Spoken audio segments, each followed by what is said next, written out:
Nosotros pecadores, ahora y en la hora de nuestra muerte. Amén.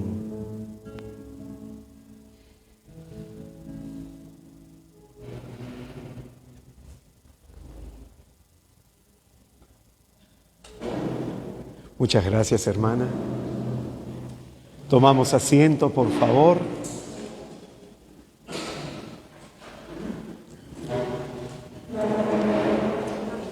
Sí, para acá lo pongo.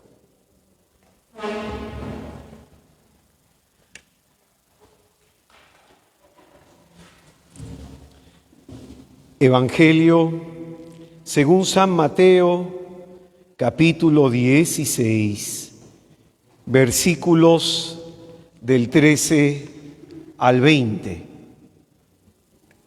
Evangelio según San Mateo, capítulo 16, versículos del 13 al 20.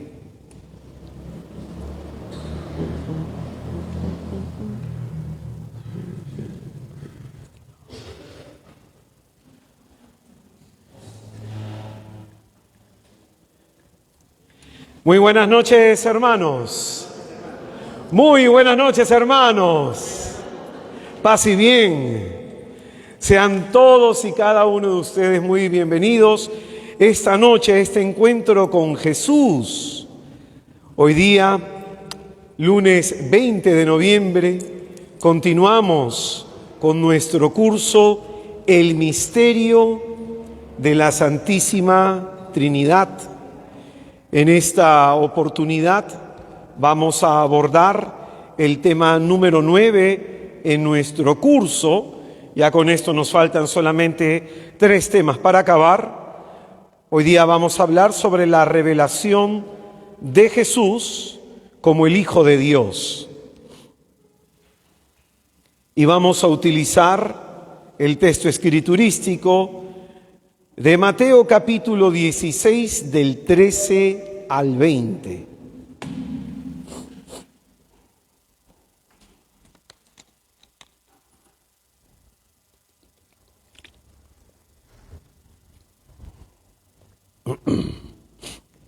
Dice la Sagrada Escritura: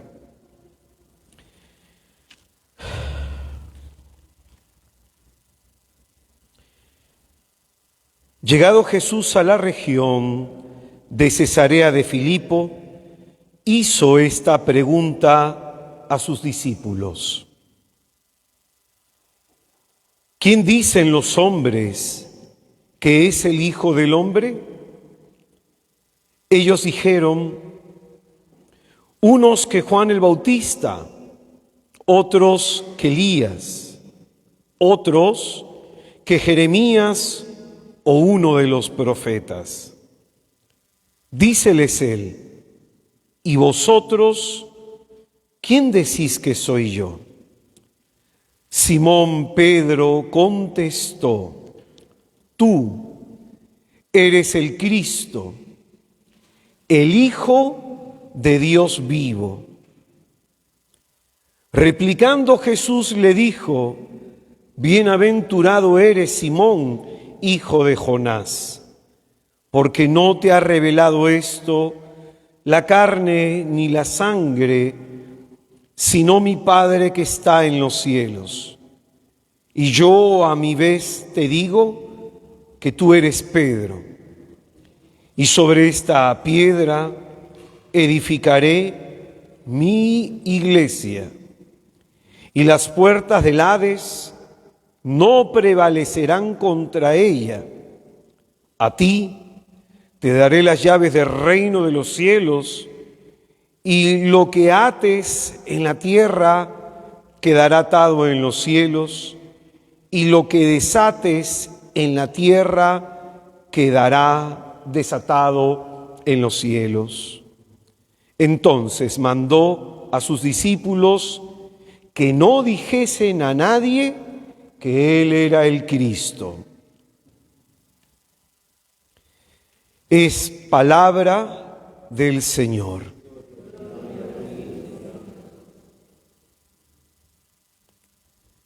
Bendito y alabado sea el Señor Jesucristo. Santifica mis labios con tu sangre. Ilumina con tu Espíritu Santo. Pues bien, después de una semana de taller, volvemos con este bendito curso que nos introduce en el misterio de Dios. En el centro de los 3 evangelios sinópticos, en el corazón de cada uno de ellos, encontramos este pasaje que es muy importante, conocido como la profesión de fe de Pedro, en donde Jesucristo, de camino a Cesarea de Filipo, va a hacer una doble pregunta a aquellos que le están siguiendo, a sus discípulos. En el versículo 13 pregunta el Señor: ¿quién dicen los hombres que es el Hijo del Hombre? Y en el versículo 15 vuelve a preguntar: ¿y vosotros, quién decís que soy yo? Para poder entender el sentido de estas preguntas en el corazón del Evangelio, es importante entender que la metodología judía para enseñar algo que es importante no se encuentra en la conclusión o al final del Evangelio, como podemos nosotros, personas de una mentalidad occidental, pensar. Los judíos escriben en forma de quiasmo. ¿Y qué significa eso? Que para ellos lo más importante es lo central. Ellos escriben, imagínate un libro, de un punto de partida hacia la mitad, de un punto conclusivo hacia la mitad. Para ellos el centro es lo más importante. Nosotros, nuestro pensamiento, las conclusiones, lo que leemos siempre al final de un libro es lo más valioso. Para un judío no. Un judío escribe lo más importante en el centro del escrito. Entonces es en ese sentido que nos encontramos en el corazón del Evangelio, en el propósito teológico tanto de Mateo como de Marcos, como de Lucas. Entonces, escucha bien que esto es muy importante. Cada evangelio ha sido redactado con el fin, con el propósito de responder estas dos preguntas.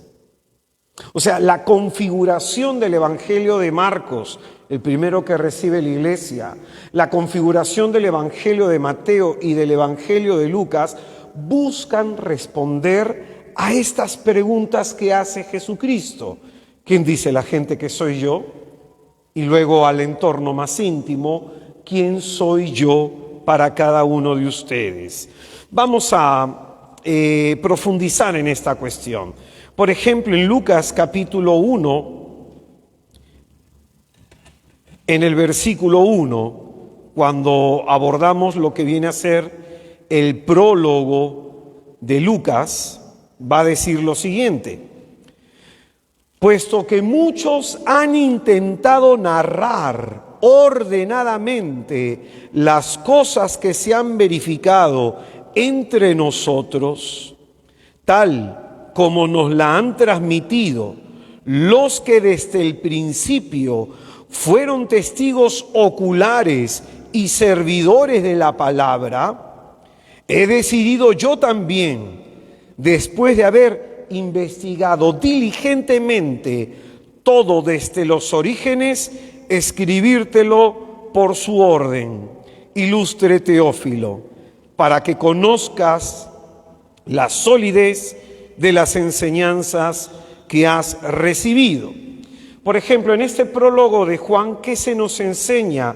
Que el propósito teológico del evangelista es comunicarnos todo lo referente sobre Cristo para darle solidez a nuestra fe, para darle solidez a nuestra fe. Vamos a leer otro prólogo, Marcos capítulo 1, versículo 1.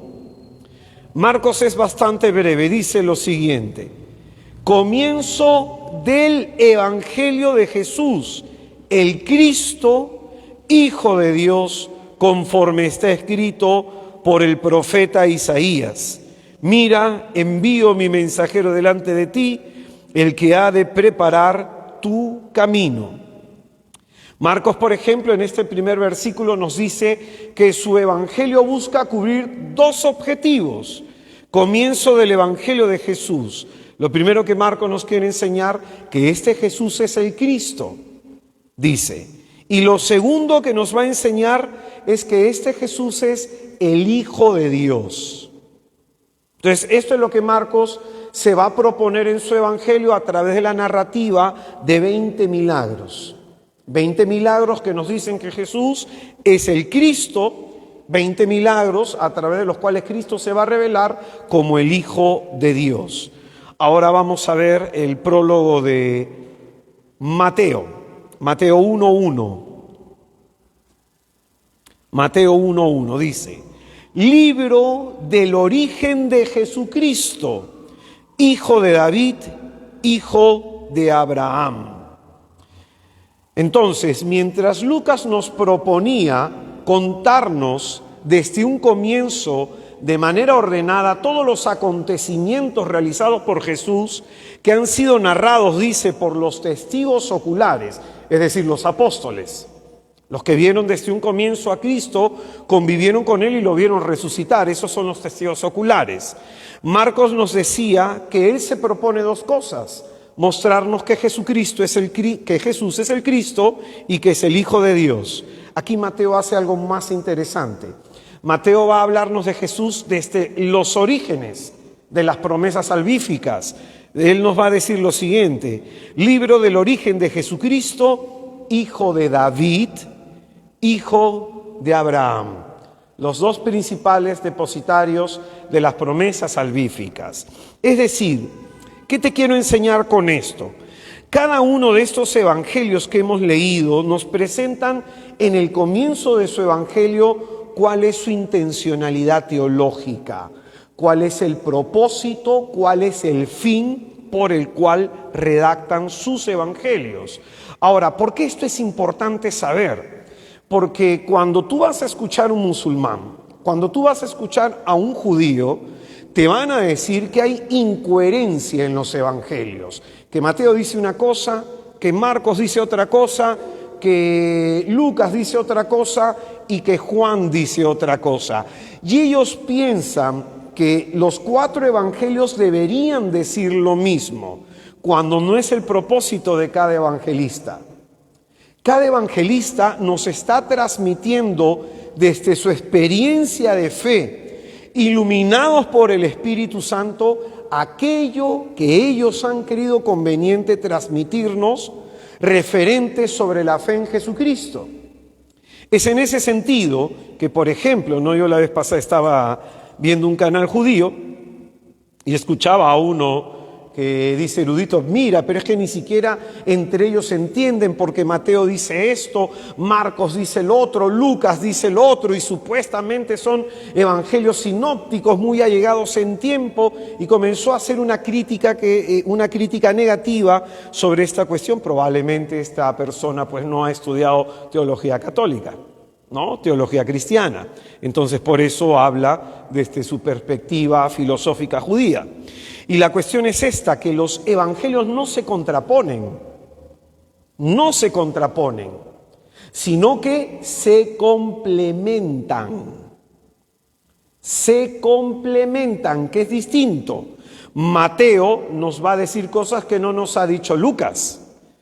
Lucas nos dirá cosas que no nos ha dicho Mateo. El acento que Marcos le va a poner a un punto será completamente distinto al acento que le pondrá Lucas o que le pondrá Juan a otro punto. ¿Y cuál es la intención? San Ireneo va a decir que para conocer a Cristo nos basta no conocer un solo evangelio, sino que tenemos que conocer los 4. Y a eso se le conoce como el evangelio cuadriforme de Jesús. ¿Y qué significa el evangelio cuadriforme de Jesús? Marcos ve a Jesús desde una óptica, Mateo ve a Jesús desde otra óptica, Lucas lo ve desde otra óptica y Juan desde otra. Y en el conjunto de los 4, cada uno nos muestra y nos presenta a Jesucristo.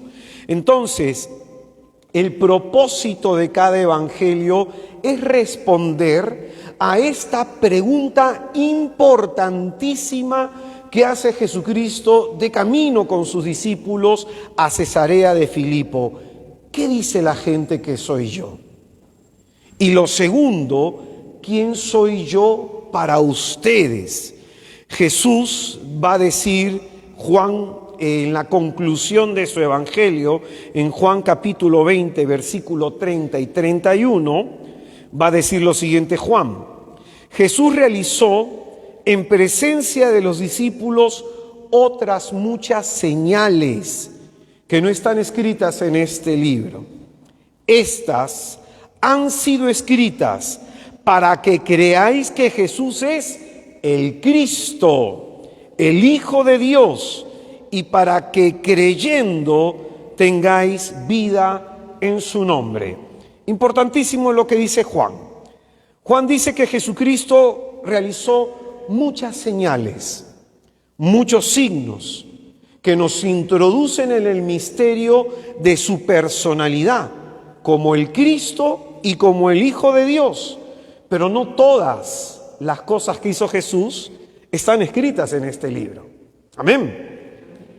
Las que están en este libro, ¿por qué están? Dice Juan, para que creas. Para que creas y creyendo tengas vida en su nombre. Entonces, la respuesta a quién es Jesús, la respuesta a quién es este Señor Dios nuestro, la encontramos en ese caminar con Él, en ese caminar con la comunidad cristiana. Por eso el evangelista nos dice, estas han sido escritas para que creas que Jesús es el Cristo, el Hijo de Dios. Juan está pensando en los futuros cristianos, en los que no hemos visto a Cristo antes de su Pascua ni después de su Pascua. Juan está pensando en los futuros cristianos que han de abrazar la fe en Jesucristo. Para que le conozcamos, dice, se ha hecho una selección de pasajes, una selección de eventos con una intención. Conozcamos lo necesario que necesitamos para nuestra fe sobre Jesucristo. Es en ese sentido que estas preguntas que hace Jesús son muy importantes responderlas hoy en día. Probablemente nosotros, que somos privilegiados en verdad en nuestra fe, que tú te puedas levantar un día a ir al Santísimo, que puedas comulgar, es una bendición. A mí me ha tocado, por pura misericordia del Señor, y he aprendido mucho de eso, predicar en zonas en donde la Iglesia Católica no es la mayoría. Me ha tocado predicar en zonas calvinistas, en zonas luteranas, me ha tocado hablar de Jesús con musulmanes, me ha tocado hablar con Jesús con hinduistas, y bien letrados, por cierto, bien letrados. Y qué importante en el contexto cultural en el que se está moviendo el mundo, qué importante es responder estas preguntas. Probablemente en nuestra latitud no sentimos de pronto que la Iglesia Católica pierde adeptos, no lo sentimos. Pero en Alemania, por lo menos hace unos 4 años más o menos, deben haber salido de la Iglesia Católica alemana más de 350.000 católicos que han renunciado a creer en Jesús.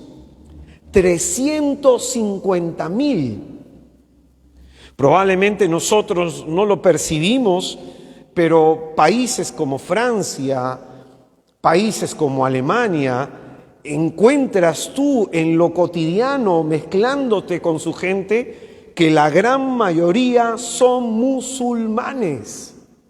Son musulmanes. Y encuentras una realidad completamente en ese sentido distorsionada de quién es Jesús. En la actualidad, como te digo, esto no lo vemos mucho en nuestra latitud, se ve más en Europa, pero en nuestra actualidad hay algo que se llama diálogo interreligioso, que implica que los cristianos conversemos sobre nuestra fe y sobre verdades universales con musulmanes, con hinduistas, con cristianos de otras denominaciones religiosas, y que aceptemos de alguna manera las posturas que ellos tienen en una base de respeto. Bueno, esto no te lo van a decir de manera directa, pero este es el trasfondo de todo eso. En la actualidad, por ejemplo, hay una teoría de un gran teólogo alemán, Karl Rahner, que se llama la teoría del cristiano anónimo. Y en esta teoría del cristiano anónimo se insinúa que todos somos hijos de Dios, y que Dios nos va conduciendo a cada uno por su propio camino, lo que implica otras religiones, y que finalmente algunos piensan que ya no es necesario anunciar a Jesucristo, que ya no es necesario predicar a Jesucristo. Es más, en algunos lados hay algunas voces en la iglesia que dicen que no hay que imponer a otras culturas, como por ejemplo la africana, como por ejemplo en nuestras latitudes la Amazonía, no hay que imponer la fe cristiana, porque eso sería como una especie de intervencionismo. Porque total, la fe cristiana, la fe occidental en Cristo, es una fe arraigada en principios filosóficos y helénicos que no tienen nada que ver con el hombre de este tiempo. Y entonces ya no hay que promover la conversión en las personas. Es más, nosotros tuvimos en la JMJ que hubo un obispo que hizo ese tipo de declaraciones, que dijo: bueno, acá pueden venir jóvenes musulmanes, acá pueden venir jóvenes hinduistas, pueden venir jóvenes de otras denominaciones religiosas y no le vamos a imponer que crean en lo que nosotros creemos. Es en ese sentido que esto es condenado, por si acaso, por varios santos padres, y ahora voy a leer un documento del que no se está hablando en este tiempo, pero este es parte del ecumenismo que se está dando en la iglesia. Este es parte del diálogo interreligioso y de lo que se conoce en ámbitos de la iglesia. Por ejemplo, hoy en día, algunos dentro como fuera de la iglesia, con la excusa de este diálogo interreligioso, piensan que es lo mismo hablar de Jesucristo que hablar de Buda, que es lo mismo hablar de Jesucristo que hablar de Mahoma, por lo cual da igual si eres cristiano, da igual si eres hinduista, da igual si eres janaísta, un montón de religiones naturales que hay, da igual si eres judío, da igual por lo tanto si eres musulmán. Entonces, lo cual nos llevaría a creer o a pensar que todas las religiones salvan. Ojo con lo que estoy señalando. Cuando yo he escuchado a algún protestante que habla la religión no salva, es un absurdo eso. Probablemente el protestante no sabe qué significa la palabra religión. Religión tiene que ver con el conjunto de doctrinas que se enseñan en una espiritualidad. ¿Y se enseñan para qué? En orden de la salvación. Entonces, en ese sentido se puede pensar que todas las religiones salvan y que hay algo de verdad sobre la salvación en todas las religiones. Por lo tanto, ¿para qué vino Jesús? ¿Para qué ha venido Jesús? Si en todas las religiones hay algo de salvación, si en todas las religiones hay algo de verdad, ¿para qué Jesucristo dijo: yo soy el camino, la verdad y la vida? ¿Por qué vino Jesús? Este es un problema teológico muy fuerte en este tiempo. Muy fuerte, porque como te digo, acá no lo sentimos. No sentimos el terremoto que hay, pero tarde o temprano va a llegar. Tarde o temprano va a llegar. Entonces, hoy en día, este diálogo interreligioso lleva a esto, a pensar que en todas las religiones hay algo de esa verdad salvífica, o sea, una verdad que necesitamos para salvarnos. El punto es, ¿para qué vino Jesús? Por lo tanto, evangelizar es más como una imposición del mundo occidental.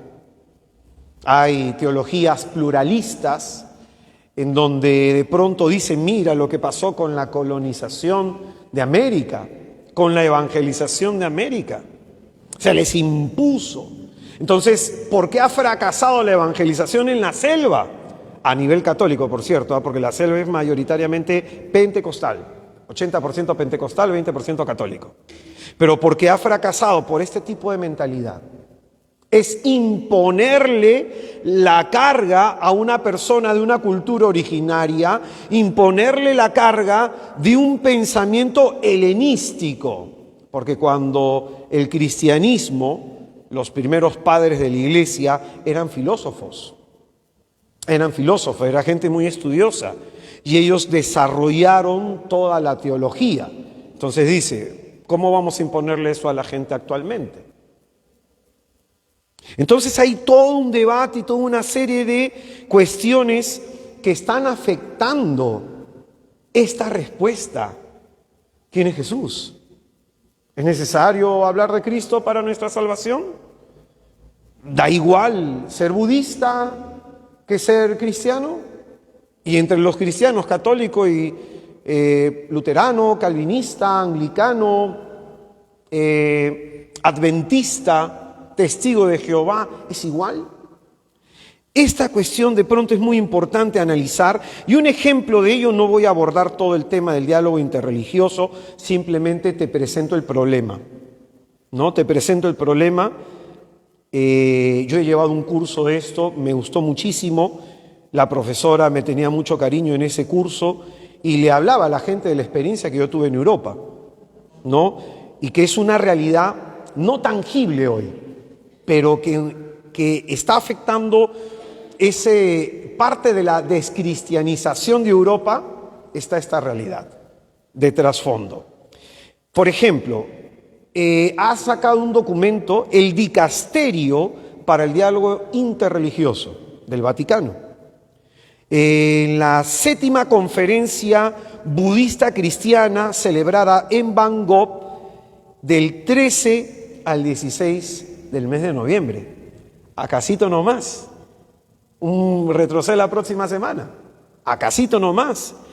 Y pone a Buda a la misma altura de Jesucristo, diciendo lo siguiente: como budistas y cristianos vemos a Buda y a Jesús como grandes sanadores.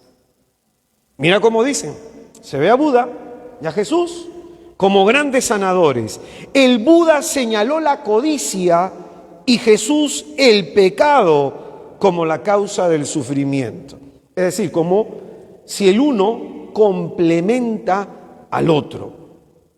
En muchos niveles Jesús y el Buda propusieron el amor y la compasión como medicina para expulsar la oscuridad del corazón humano y del mundo. Nutridos por sus respectivas enseñanzas espirituales, los budistas y los cristianos durante miles de años han adoptado formas compasivas de vida para abordar el sufrimiento de la vida.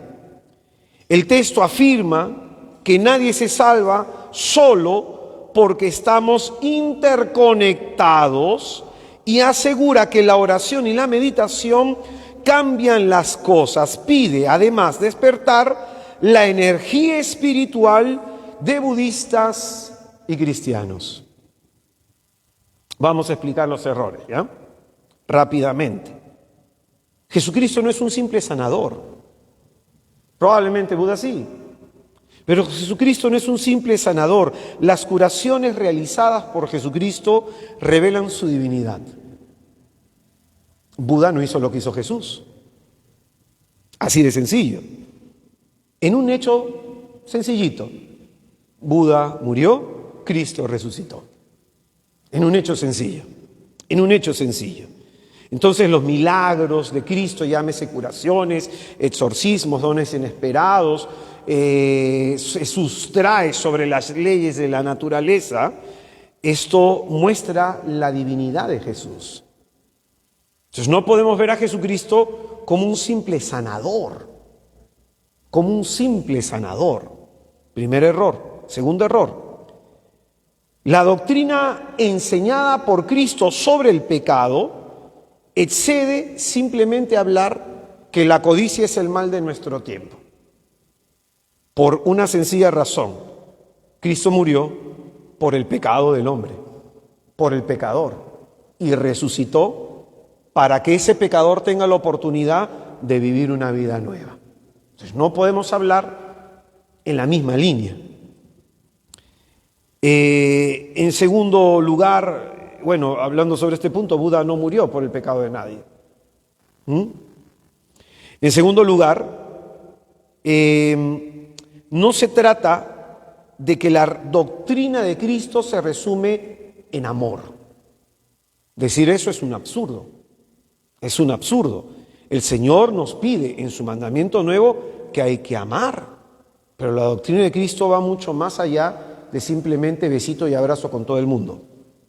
Jesucristo dijo: yo soy el camino, la verdad y la vida. Nadie va al Padre si no es por mí. Entonces, toda la doctrina de Cristo podemos resumirla y compendiarla en el amor profundísimo que tenemos que tener a Dios y el amor que tenemos que tener a los hombres.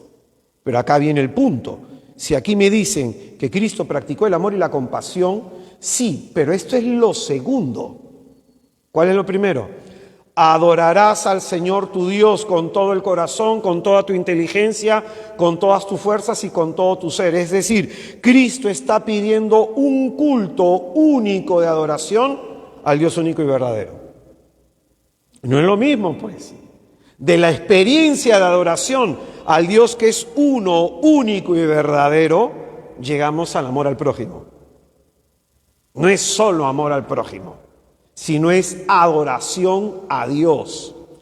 Lo segundo, que no es lo mismo la oración y la meditación cristiana que la oración y la meditación, y sobre todo meditación budista. El budista busca el nirvana, el vaciamiento de sí mismo. Por ahí algunas personas dicen que el nirvana es la unión con la divinidad, y eso es un absurdo porque los budistas son ateístas, es decir, no creen en Dios. Los hinduistas sí. Los hinduistas sí. Sin embargo, la oración, como un día un obispo lamentablemente dijo, ¿no? Y comparó la meditación budista con la meditación cristiana. Nunca pues vas a comparar un escrito de Santa Teresa de Ávila, doctora de la Iglesia, sobre la oración mental, sobre la meditación, con lo que enseña el budismo sobre la oración. Nunca. Porque la oración cristiana tiene un punto de partida: unión mística con Dios, que es Padre, Hijo y Espíritu Santo. Ese es el objetivo de la oración cristiana, la unión mística con Dios. Entonces, fíjate, según este documento, si tú fueras un cristiano de a pie, que no te preocupa tu formación, yo alabo a Cristo porque están ustedes acá, verdaderamente es una alegría que estén ustedes aquí, porque hay interés de querer conocer al Señor. Pero fíjate, un cristiano a pie, uno lee esto y ¿qué te genera? Es igual que practique yoga. Es igual que rece o que haga om. Es igual. Total, o sea, todo va hacia lo mismo. Dios es el mismo, pero enseñado desde los budistas, desde tal religión o tal religión. No, no es lo mismo. No es lo mismo. No es lo mismo. Entonces, hay un documento que en este tiempo se debería leer en este tipo de congresos, que es la encíclica de su santidad Pío XI, que se llama Mortalium Animos.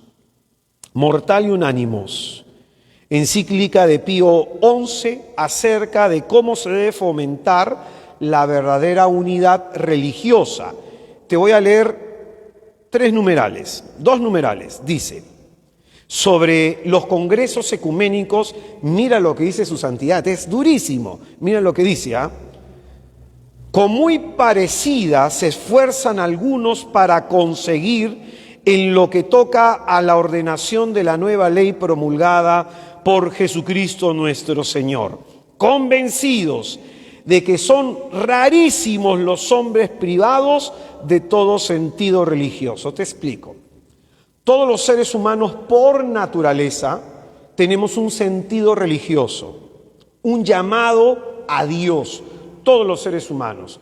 Ves las culturas más antiguas, mochicas, ves las culturas de Maya, te ves a las culturas más antiguas, en donde fuera. Todos los seres humanos tienen una inclinación a buscar a Dios. Entonces, aquí se dice esto. Partiendo de este punto de partida, que todos los seres humanos somos religiosos por naturaleza, dice lo siguiente: parece haber visto en ello la esperanza de que no será difícil que los pueblos, aunque disientan unos de otros en materia de religión, convengan fraternalmente en la profesión de algunas doctrinas que sean como fundamento común de la vida espiritual. Es decir, el diálogo, este tipo de diálogos tiene este punto de partida. El hombre es religioso por naturaleza. Entonces, si el hombre es religioso por naturaleza, algo debemos tener en común todas las religiones. Algo debemos tener en común todas las religiones. Ahora mira lo que dice, con tal fin suelen estos mismos organizar congresos, reuniones y conferencias con no escaso número de creyentes e invitar a discutir allí promiscuamente a todos. Mira el término que utiliza. ¿Qué término utiliza? Promiscuidad. Es decir, tú no te puedes juntar con todos. Está defendiendo la fe católica. Tú, católico, no te puedes juntar promiscuamente a hablar con todos. Dice a continuación, infieles de todo género, de cristianos y hasta aquellos que apostataron miserablemente de Cristo o con obstinada pertinencia niegan la divinidad de su persona o de su misión. Nada más mire ese párrafo, la fuerza de lo que está diciendo su santidad. Ahora dice a continuación, tales tentativas no pueden de ninguna manera obtener la aprobación de los católicos. Tú sabes, el Congreso Ecuménico que se celebró, me parece el anteaño pasado, en Frankfurt, agarraron el cuerpo de Jesucristo y se lo dieron a los protestantes. Se lo dieron a la pastora principal de los luteranos ahí en Alemania. O sea, ese es un acto sacrílego, ese es sacrilegio. Y cuando le entrevistaron y le preguntaron qué sintió cuando comulgó el cuerpo y la sangre de Cristo, ¿sabes qué dijo? No sentí nada.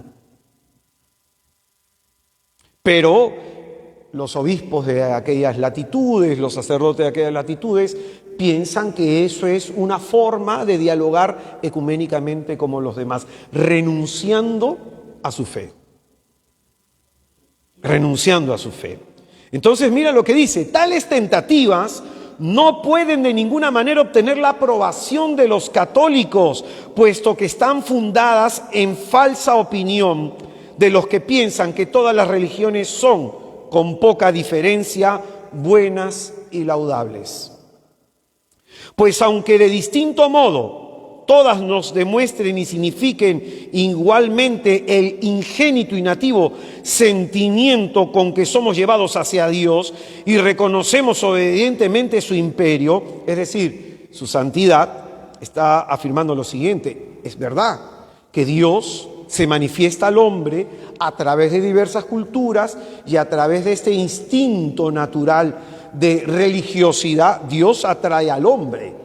Verdaderamente, esto es una verdad, pero no podemos utilizar esta verdad para decir que en todas las religiones está Dios, que todas salvan, que todas son casi iguales por pequeñas diferencias que se tengan. Dice a continuación, cuantos sustentan esta opinión no solo yerran y se engañan, sino que también rechazan la verdadera religión, adulterando su concepto esencial y poco a poco vienen a parar al naturalismo y al ateísmo. Ese es el problema de Europa. ¿Por qué ha perdido la fe? Porque al acoger ese tipo de doctrina, entonces tú vas dejando lo tuyo, tú vas abandonando tu fe y dice, entonces pues como en todas las religiones está Dios, da lo mismo estar aquí, da lo mismo estar allá, da lo mismo practicar una doctrina que practicar otra doctrina, y de pronto, fíjate tú, esto te va a llevar no solo a renegar de tu fe, sino te va a llevar a ser ateo. Eso es lo que dice su santidad. De donde claramente se sigue que cuantos se adhieren a tales opiniones y tentativas se apartan totalmente de la religión revelada por Dios. La religión revelada por Dios. Su santidad condena esto porque lleva a apartarse de la verdadera religión revelada por Dios. Entonces no voy a ahondar mucho de esto, pero hay documentos, si te interesa leer, que se llama Nostra Aetate, Dominus Jesus, si lo puedes leer en algún momento, te lo lees en un mesecito con pausa. Habla mucho del pluralismo religioso y el problema de este tipo de cosas. Y en fin, pero fíjate, ¿por qué te cuento esto como sustrato de lo que quiero enseñar en esta noche, no? Cuando Jesucristo dice, ¿quién dice la gente que soy yo? ¿Quién dice la gente que soy yo? Algunos ven a Jesús como un maestro de espiritualidad al mismo nivel que Buda. Los musulmanes, por ejemplo, te van a hablar de Jesús. Y cuando te hablen de Jesús, te van a decir, la paz sea con Él. Y te van a hablar hermoso de la Virgen María. Pero le preguntas a un musulmán, ¿para ti quién es Jesús? ¿Un profeta o Dios? Y te van a decir que es un profeta, no Dios. Profeta como Mahoma. Mahoma es el último profeta. Pero Jesús no es Dios. Pero te van a hablar mucho de Jesús. Y te van a decir que creen en Jesús más que tú. Y te van a decir, dime un texto bíblico en donde diga que Jesús es Dios. Y a lo mejor, como no conocemos, nos vamos a perder. Por ejemplo, un judío. Un día hablaba con un judío y el judío me preguntó sobre Jesús y me dijo, ¿por qué le rezas a un hombre muerto? O sea, para el judío Jesús está muerto, nunca resucitó. La resurrección que dicen que se dio fue una invención de los discípulos de Cristo y que está en el Evangelio de Mateo. Y ellos sostienen eso. Jesucristo no resucitó. Es más, el judío te va a hablar mucho de Jesús. Te va a hablar muchísimo de Jesús y te va a hablar desde lo que ellos conocen. Desde lo que ellos conocen, de su experiencia como judíos. Y te va a decir, incluso, que tú eres un idólatra por creer en Jesús. Que tú eres un idólatra por creer en Jesús. Por ejemplo, los testigos de Jehová también te van a hablar de Jesús. Pero ellos, tú les preguntas, oye, ¿Jesús para ti es Dios o no? Y te va a decir que sí, pero cuando comienzas a hablar más con ellos, estudias su doctrina, Jesús es un Dios menor. Por lo tanto, no es el monoteísmo cristiano que predicamos, sino un politeísmo que ellos se han inventado. O sea, el único Dios es el Padre, Jesús es un Dios menor, el Espíritu Santo es una fuerza. Es en ese sentido en qué Jesús crees tú. Por eso dice Jesucristo, ¿quién dice la gente que soy yo? Y tienes que enterarte en el contexto en el que estás creyendo qué es lo que se está diciendo sobre Jesús. ¿Qué es lo que se está diciendo sobre Jesús? Es muy importante a partir de este punto comprender lo que los demás dicen fuera y dentro de la iglesia sobre Jesucristo para entender la respuesta de Pedro hace más de 2000 años. Hace más de 2000 años. En el versículo 16 de nuestro texto, Pedro responde, tú eres el Cristo, el Hijo de Dios vivo. Tú eres el Cristo, el Hijo de Dios vivo. La respuesta de Pedro es la respuesta de la iglesia. Es la respuesta sobre la cual se ha de edificar la fe de la iglesia. Por eso dijo el Señor, y yo a mi vez te digo que tú eres Pedro, y sobre esta piedra edificaré mi iglesia, y las puertas del Hades no prevalecerán contra ella. La confesión de fe de Pedro dice, tú eres el Cristo. Y a continuación dice, y va a hablar de la filiación de Jesús, la filiación divina. Eres el Cristo, el Hijo de Dios. Pues bien, ¿qué es lo que contesta Pedro? ¿Qué significa lo que está contestando el apóstol?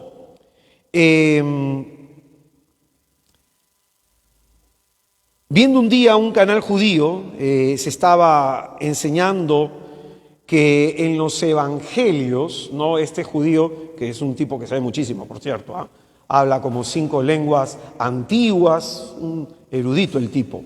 Pero él estaba diciendo a una persona, estaba debatiendo con un cristiano, no sé si católico protestante, y le dijo, ¿no?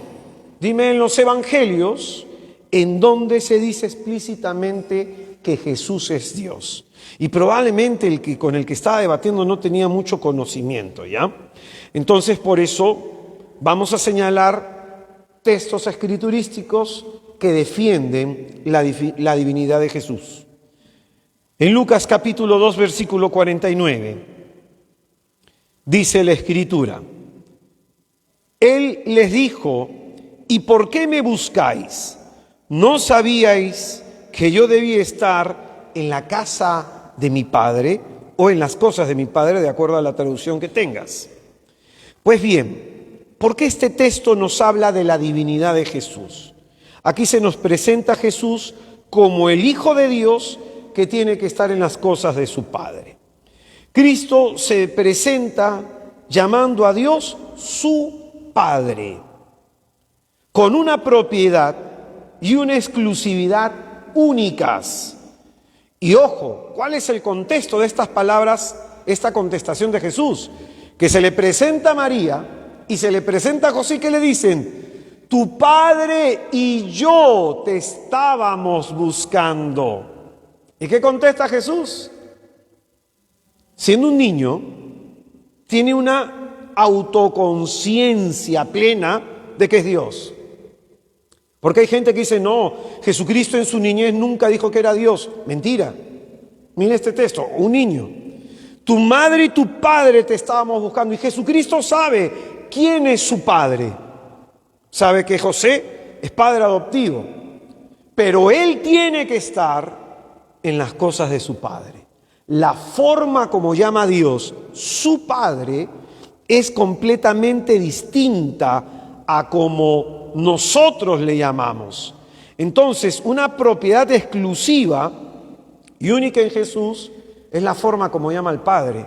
Y en este pasaje se nos presenta la conciencia que tiene Jesucristo sobre quién es Él, sobre su misión, Jesús se sabe hijo del Padre, por eso estaba en el templo, porque ahí mora Dios. En este pasaje sinóptico se entronca con las enseñanzas del Evangelio de Juan. Por ejemplo, yo no sé si ustedes sabían una de las razones por las que Cristo fue crucificado. ¿Sabían una de las razones por las que Cristo fue crucificado? Se hacía pasar como Dios. Blasfemia. Por ejemplo, en Juan capítulo 5, en el versículo 18, dice la Escritura, por lo que los judíos querían matarle, porque decía que Dios era su Padre, haciéndose igual a Dios. Juan 5, 18. ¿Por qué le querían matar los judíos? Porque decía que Dios era su Padre. Y si Dios es su Padre, Él es igual que Dios. ¿Y por qué es igual que Dios? Porque es Dios, pues. Así de sencillo. Otro texto. Juan 1, 18. Juan 1, 18. A Dios nadie le ha visto jamás. El unigénito que está en el seno del Padre, Él lo ha contado. ¿Por qué Jesús puede revelarnos quién es el Padre? Porque Él ha salido del seno de Dios. Y si ha salido del seno de Dios, ¿por qué es? Porque es Dios, pues. Porque es Dios. En el prólogo esto se va a ver más fuertemente. Otro texto más. Mateo 3, 17. Mateo 3, 17. Y una voz que salía de los cielos decía, este es mi Hijo amado, en quien me complazco. Este pasaje es una estampa trinitaria. Jesús está saliendo del bautismo en el río Jordán por Juan el Bautista, se pone a orar, va a decir Lucas, y en ese momento el Bautista ve que desciende una paloma, el Espíritu de Dios, Jesucristo, la paloma desciende sobre Cristo y se oye la voz. Una estampa trinitaria. El Espíritu, el Hijo y el Padre. Este pasaje de pronto nos muestra que la voz del Padre confirma esta particular filiación que el Padre tiene con el Hijo. Este es mi Hijo. Este es mi Hijo. Otro texto más. Mateo 11:27. Todo me ha sido entregado por mi Padre y nadie conoce al Hijo sino el Padre, ni al Padre le conoce nadie sino el Hijo y aquel a quien el Hijo se lo quiera revelar. Dice el Señor, nadie conoce al Padre. ¿Quién conoce al Padre? Solo el Hijo. Y a quien el Hijo se lo quiera revelar. Aquí viene la cuestión. ¿Por qué Jesucristo conoce al Padre? Porque está en el seno del Padre, nos decía el Evangelio de Juan. Por eso este pasaje nos habla de que Jesucristo es el gran revelador de la Santísima Trinidad. El gran revelador de la Santísima Trinidad. Aquí un texto muy contundente. Juan 10:30. Juan 10:30 dice la Escritura, yo y el Padre somos una misma cosa. Juan 10:30. Yo y el Padre somos una misma cosa. Este texto es clarísimo. Este texto se da dentro de este contexto. Los judíos le están rodeando a Jesucristo y le preguntan a Jesucristo, dinos claramente si tú eres el Mesías o no. Entonces Jesucristo les responde diciendo lo siguiente, las cosas que yo hago, las obras que yo hago, revelan quién soy yo y revelan que el Padre está dando testimonio de mí. Y es en ese contexto que Jesucristo va a hacer una declaración. Cristo va a dar razón de que Él es Dios. El Padre y yo somos una misma cosa. El Padre y yo somos una misma cosa. En ese contexto entonces que le preguntan si Jesús es el Cristo, Jesucristo habla del testimonio que dan sus obras y es en ese momento que va a ser una declaración determinante de su divinidad. El Padre y Él, ¿qué son? Lo mismo. Lo mismo. Es una declaración contundente sobre su divinidad. Tenemos, por ejemplo, Juan 17, del 1 al 50, en donde Jesucristo va a hacer la oración sacerdotal y le va a decir al Padre en toda esa oración, glorifícame tú junto a ti con la gloria que tenía a tu lado antes que el mundo fuese. Mira lo que dice Jesús en el versículo 2 de Juan 17. Glorifícame tú junto a ti con la gloria que tenía a tu lado antes que el mundo fuese. Antes que el mundo fuese. Entonces este texto también nos está hablando de su divinidad. Vamos con otro texto más porque hay unas cosas más que quisiera enseñar. En Juan capítulo 11, versículo 40, Jesucristo va a hacer una oración preciosa y Jesucristo, ante la resurrección de Lázaro, va a orar de la siguiente forma. Padre, te doy gracias por haberme escuchado. Ya sabía yo que tú siempre me escuchas, pero lo he dicho para que estos que me rodean crean que tú me has enviado. Jesucristo es el Hijo a quien el Padre siempre escucha, a quien el Padre siempre escucha. Y vamos ahora, por ejemplo, con el prólogo de Juan. Si explicara solamente el prólogo de Juan me demoraría 2 clases, ¿ya? Así que voy a hacer solo un resumen. 3 cosas me interesa resaltar del prólogo de Juan. El prólogo de San Juan encontramos una clara enseñanza sobre la divinidad de Jesucristo. En el prólogo de Juan se nos habla de tres cosas que son importantísimas. La persistencia del verbo. Segundo, todo fue creado por el verbo.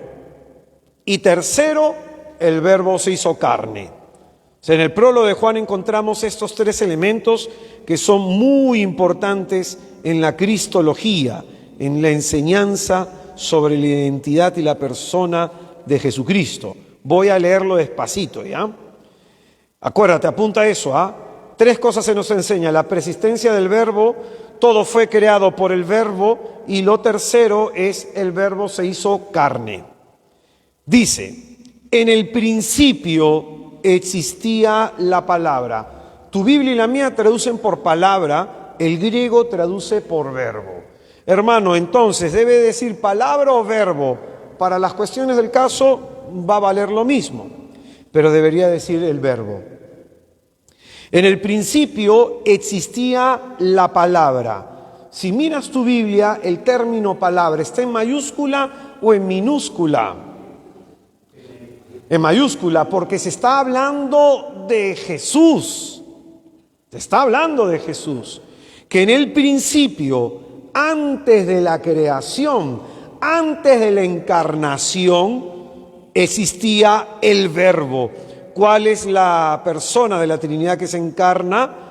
Jesús, la segunda persona. Y dice, en el principio existía la palabra. Quiero que mantengas en tu mente esto. Aquí está la palabra, el verbo.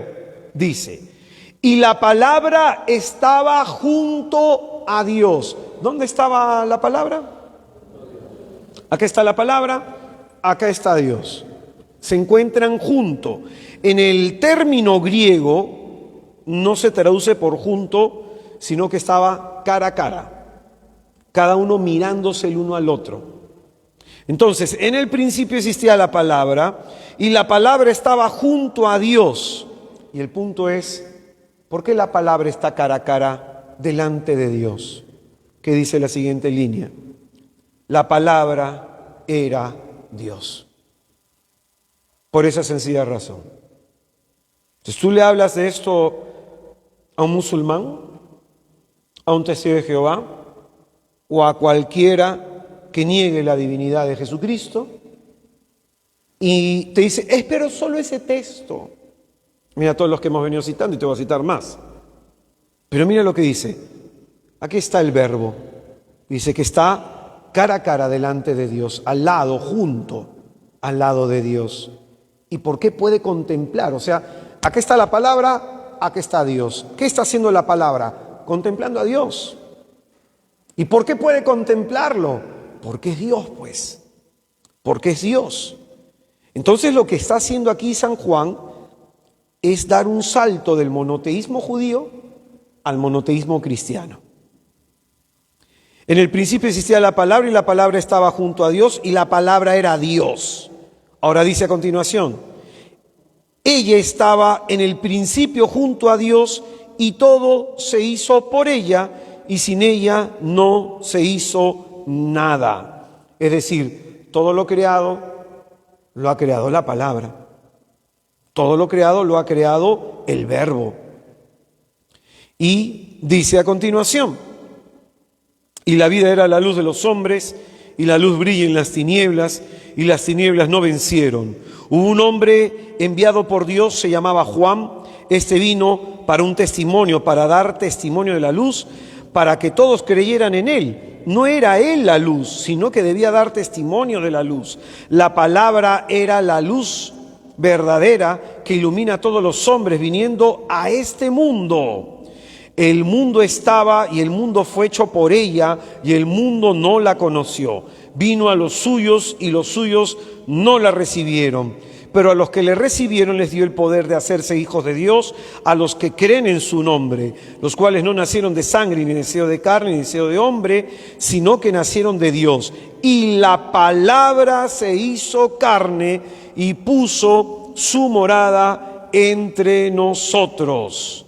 Es decir, este verbo persistente, que existe antes de todo lo creado, antes de que el mundo fuese, antes de que se crease algo en la creación, Antes de que existieran las criaturas espirituales, existía el Verbo. Y todo ha sido creado, tanto lo espiritual y lo material, ha sido creado por Él y para Él. Y dice que este verbo persistente, dice, se hizo carne. Se hizo carne, hablamos de la encarnación.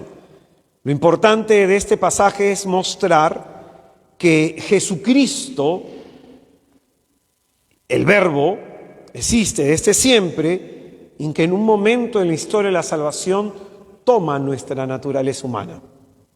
Toma nuestra naturaleza humana. Entonces, en relación con la divinidad de Jesús, es muy importante, por ejemplo, leer a Juan. Habíamos enseñado en Éxodo 3:10 el nombre de Dios por excelencia, yo soy, traduce nuestra Biblia. En Éxodo 3:14 dice, yo soy, me he enviado a vosotros. Pues bien, en el Evangelio de Juan vas a encontrar varios yo soy. Por ejemplo, Juan capítulo 6, versículo 22 hacia adelante, encuentras yo soy el pan de vida. En el Evangelio de Juan 8:12, yo soy la luz del mundo. En Juan capítulo 10, del 1 hacia adelante, encuentras yo soy la puerta y yo soy el buen pastor. En Juan 11:17, específicamente en el versículo 25, yo soy la resurrección y la vida. En Juan 14:6, yo soy el camino, la verdad y la vida. En Juan 15, del 1 al 6, yo soy la vid verdadera. En todos esos pasajes, Jesucristo está utilizando el nombre de Dios. Está utilizando el nombre de Dios.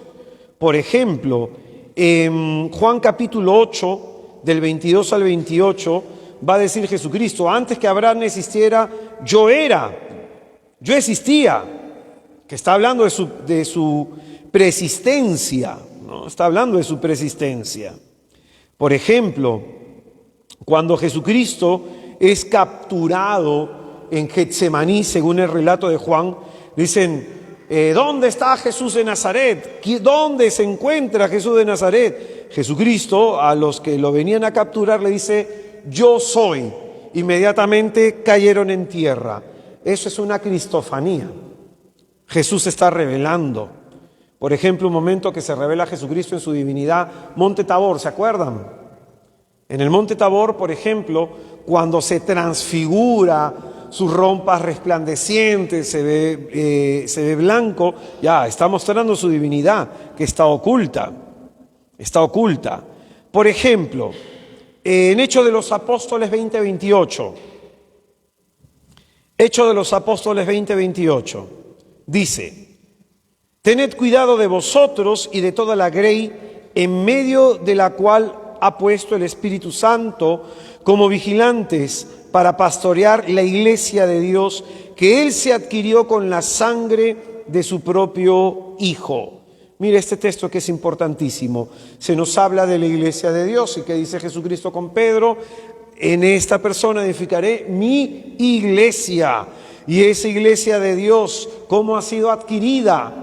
Por la sangre derramada de Cristo en la cruz. Un texto de Pablo, Timoteo capítulo 2, versículo 13. Timoteo 2:13 dice, aguardando la feliz esperanza y la manifestación de la gloria, escucha bien, del gran Dios y Salvador nuestro, Jesucristo. Un día alguien me dijo, hermano, si Cristo es Dios, ¿por qué Pablo suele separar Cristo como el Mesías, Cristo como el Señor, y solamente habla de Dios con respecto al Padre? Yo le digo, no. Hay textos en donde Pablo refiere que Cristo es Dios. Pero, escucha bien lo siguiente, Pablo entiende que en este momento se ha revelado la Trinidad. Entonces, para que la gente no entre en confusión, comienza a darse esta revelación o la explicación de la misma de manera progresiva. Pero mira aquí lo que dice contundentemente Pablo, que estamos esperando la manifestación de la gloria del gran Dios y Salvador nuestro, Jesucristo. Jesucristo. La carta a los Filipenses que enseñé en una de las clases, Filipenses 2, del 5 al 8, que se habla del anonadamiento de Jesucristo, que se despoja de su divinidad. Tened de vosotros los mismos sentimientos de Cristo, el cual, siendo de condición divina, no retuvo ávidamente el ser igual a Dios, sino que se despojó de sí mismo, tomando condición de siervo, haciéndose semejante a los hombres y apareciendo en su porte como hombre. Como hombre.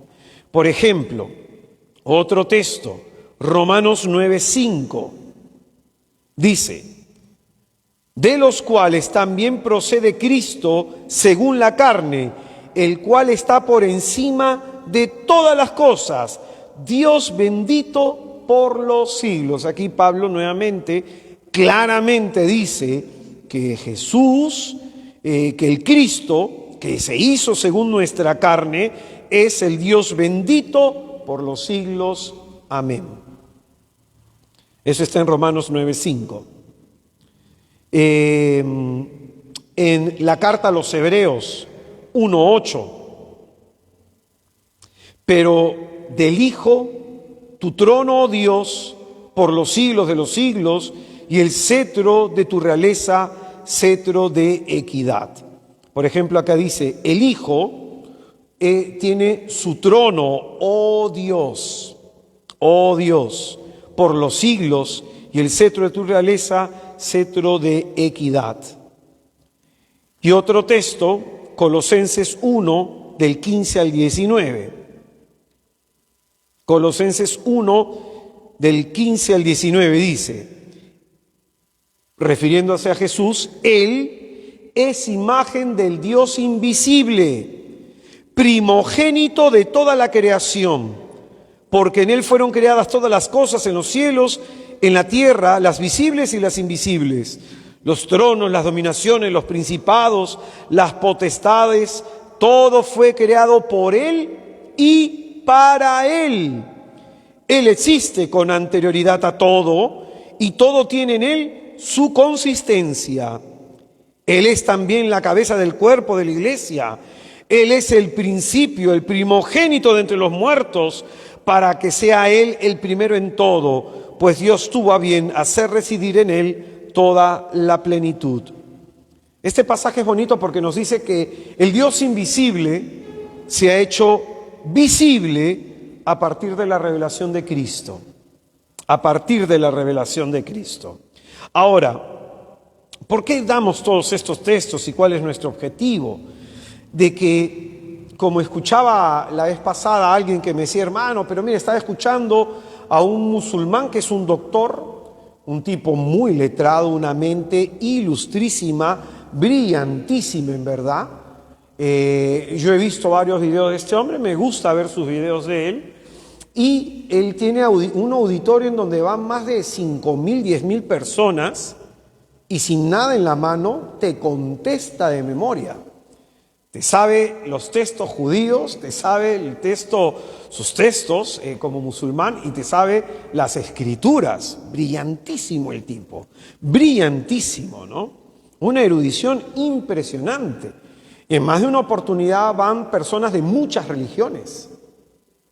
Van hinduistas, van cristianos de todas las denominaciones, van musulmanes y les hacen preguntas. Y este tipo contesta y en más de una oportunidad, por ejemplo, él dice esto, que Jesús no es Dios. Dice esto, que no es Dios, que Él es más, ¿no? Que Él cree más que un cristiano en Jesús. Y te habla hermoso de Jesús. Y te habla hermoso de la Santísima Inmaculada. Te habla precioso.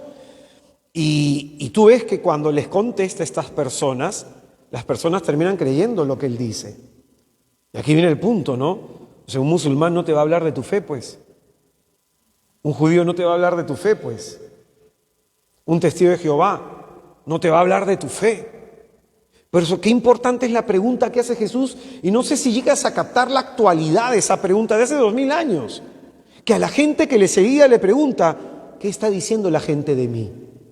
¿Quién soy yo para la gente? Entonces, hoy en día es importante que tú sepas qué se dice de Jesús. ¿De qué Jesús está hablando?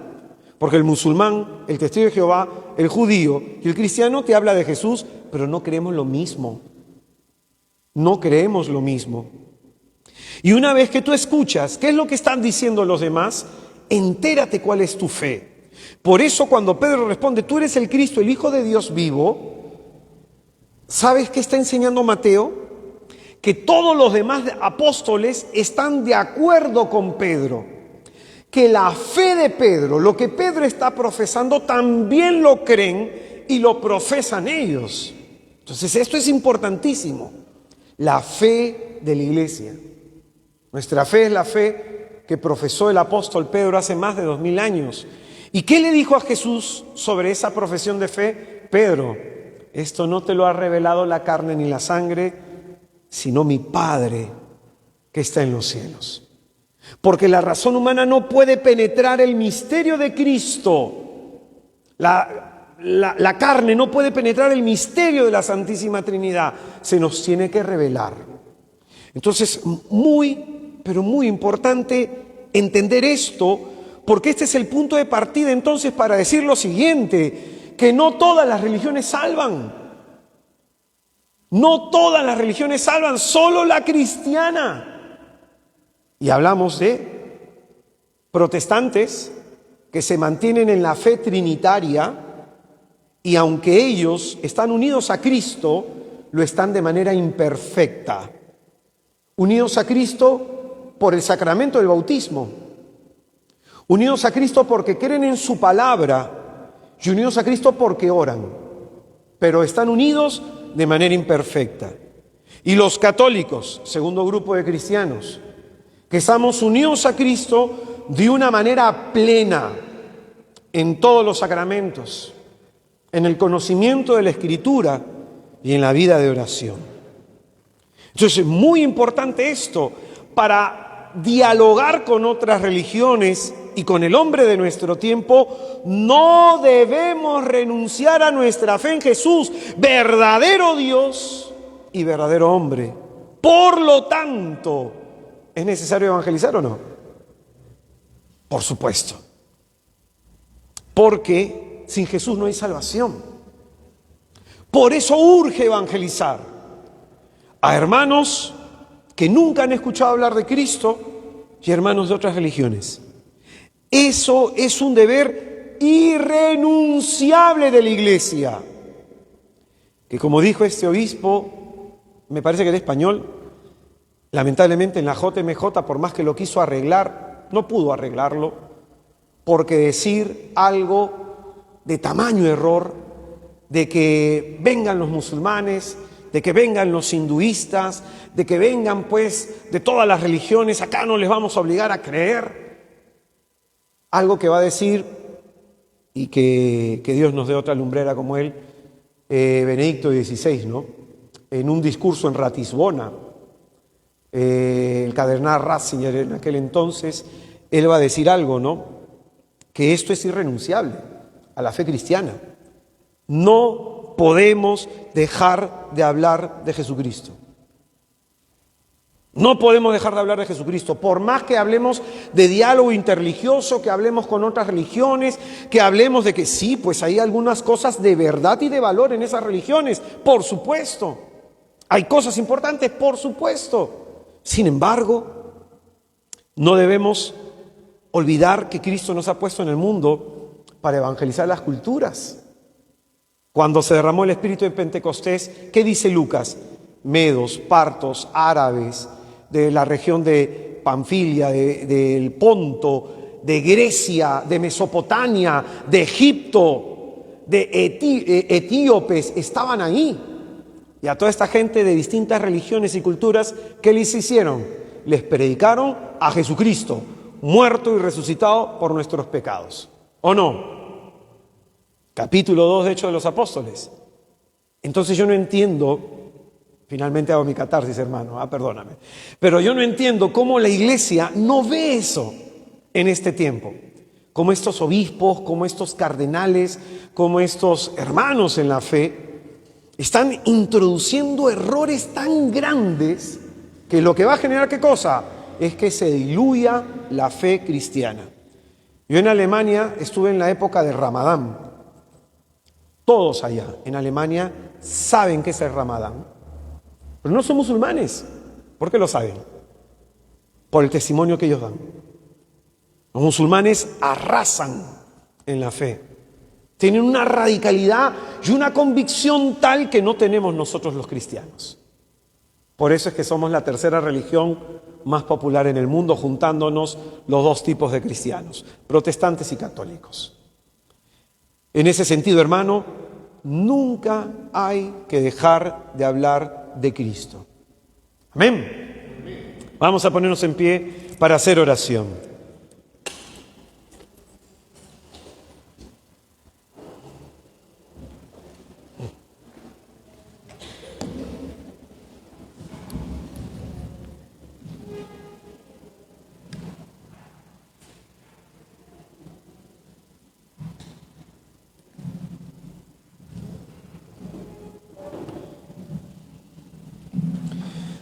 Vamos a invocar a la Santísima Trinidad en el nombre del Padre, del Hijo y del Espíritu Santo. Amén.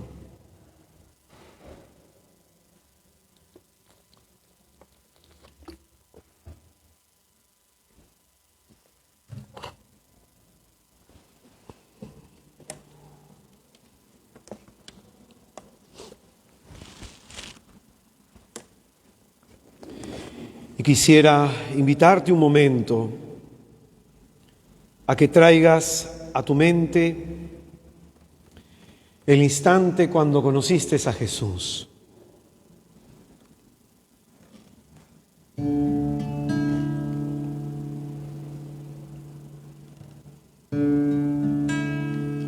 ¿Cómo estaba tu vida?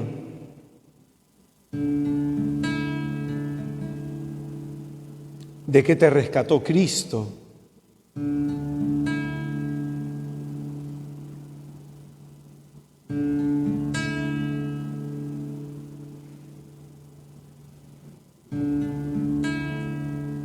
Te damos gracias en esta noche, Señor, por todo el bien que nos has hecho,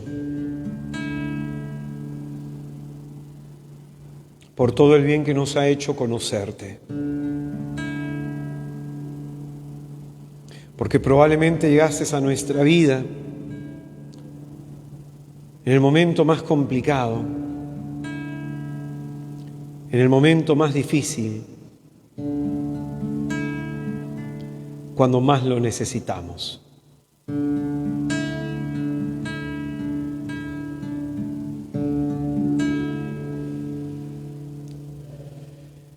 Eres tú y solamente tú,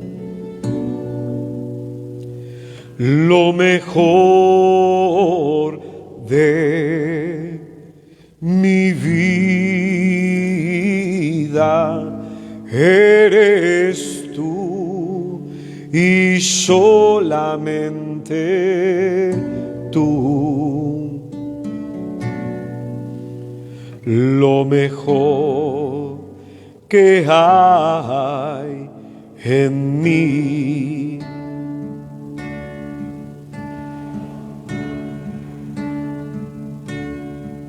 Eres tú y solamente tú, lo mejor de mi vida. Eres tú y solamente tú, lo mejor que hay en mí. Yo estoy aquí tan solo, Señor, para exaltarte, para adorarte.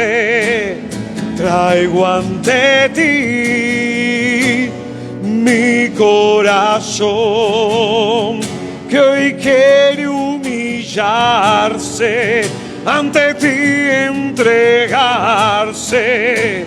Yo estoy aquí tan solo, Señor, para exaltarte, para adorarte.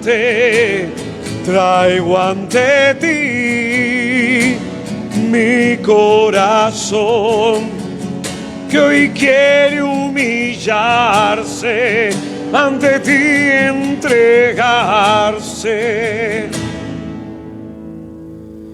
Eres tú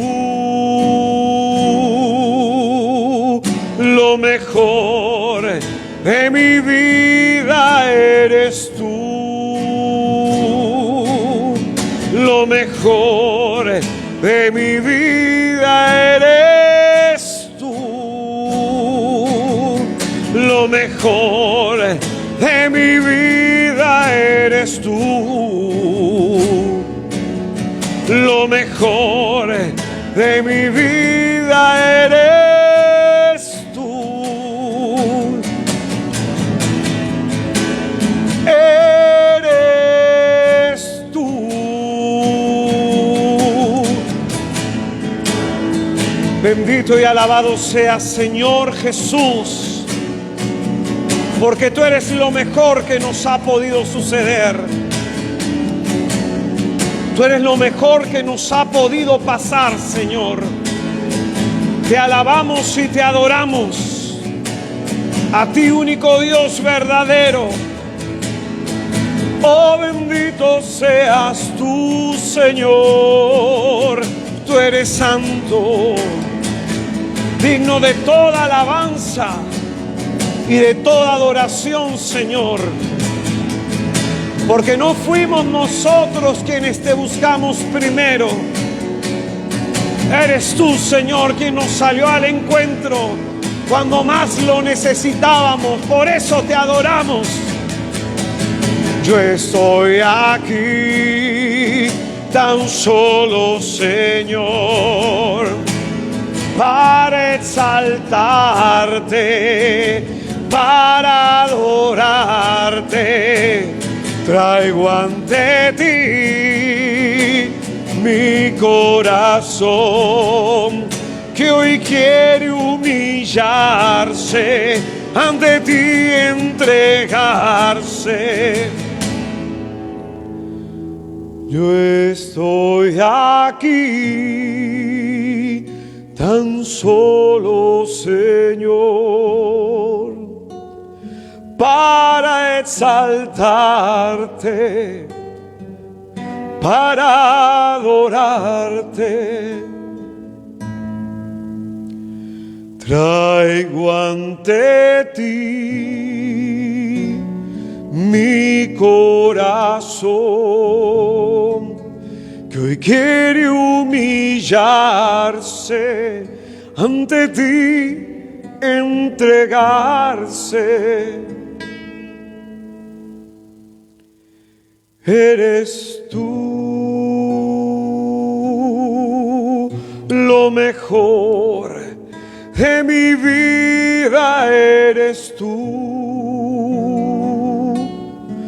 lo mejor de mi vida, eres tú lo mejor de mi vida, eres tú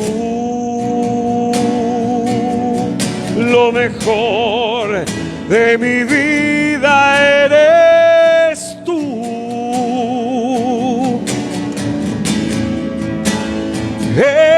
Eres tú lo mejor de mi vida, eres tú. Te damos gracias, Jesús, por el honor de conocerte, por el honor de poder llamarte Señor mío y Dios mío. Tú eres nuestro único Salvador, nuestra única esperanza. Y en ti, Señor, confesamos nuestra fe. Como dirá el apóstol, si confiesas con tus labios que Jesús es el Señor, te salvarás. Porque con el corazón se cree y con los labios se confiesa. Tú eres nuestro único Señor, nuestro único Salvador, Jesús. Te pedimos la gracia de sentir celo por ti, Señor. Celo por tu nombre, por tu gloria. Que ésta sea conocida y sea anunciada, Señor. Que podamos nosotros, desde la potencia de nuestro testimonio, profesar en ti nuestra fe.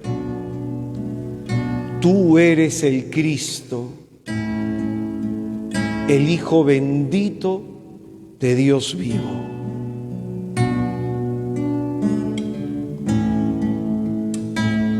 A tus pies ponemos nuestra vida y todas sus necesidades, todas sus inquietudes. Y te pedimos con humildad, Señor, que actúes en nosotros según tu poder, según tu generosidad en gloria. Te pido por las intenciones de mis hermanos y te pido por su perseverancia, que su estar aquí, perseverando en este tiempo, sea recompensado por ti, Señor, concediéndoles la gracia de conocerte más, amarte más, adorarte más y servirte más.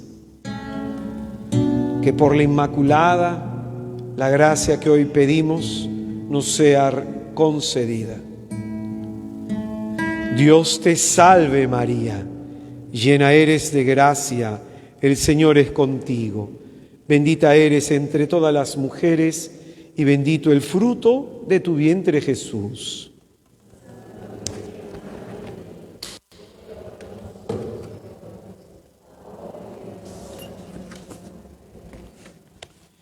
Ave María Purísima, en el nombre del Padre, del Hijo y del Espíritu Santo. Amén. Vamos a darle un fuerte aplauso a Jesucristo.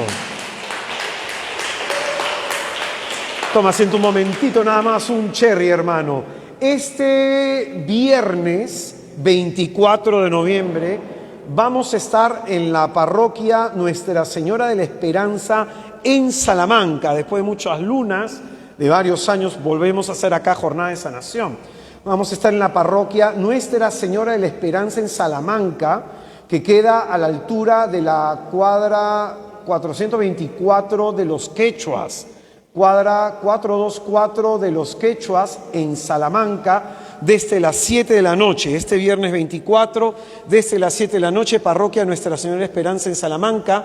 Va hoy a ser un tema que se llama ¿Es Jesús quien te sana? Porque a veces las personas no nos damos cuenta que buscamos salud en tantos lados, cuando en realidad es solamente el Señor que nos sana. Un encuentro de sanación, si te queda cerca, si conoces a alguien, lo vamos a estar moviendo en redes sociales, así que te invitaría a esta primera jornada que vamos a hacer en Salamanca. El Padre nos ha puesto a prueba, primera vez que va a ser una jornada de sanación, entonces dice, vamos a ver qué sucede. No, todavía no nos va a querer exponer Santísimo, a la siguiente probablemente ya nos lo expondrá. Así que pasa la voz, te agradecería. Finalmente, hermano, las charlitas que tenemos de las semanas pasadas que hemos estado dando en el cursito, las puedes encontrar al final, el CD de música que te ayude a orar. Ya saben ustedes que por la compra de ese material nos ayudan a que podamos seguir evangelizando. Hermanos queridos, muchas gracias por su participación. Los que desean dejar una ofrenda y colaborar con este pobre ministerio, muchísimas gracias. Hasta el próximo lunes, hermanos, nos vemos. Hasta luego. Muchas gracias por su participación. Chao, chao.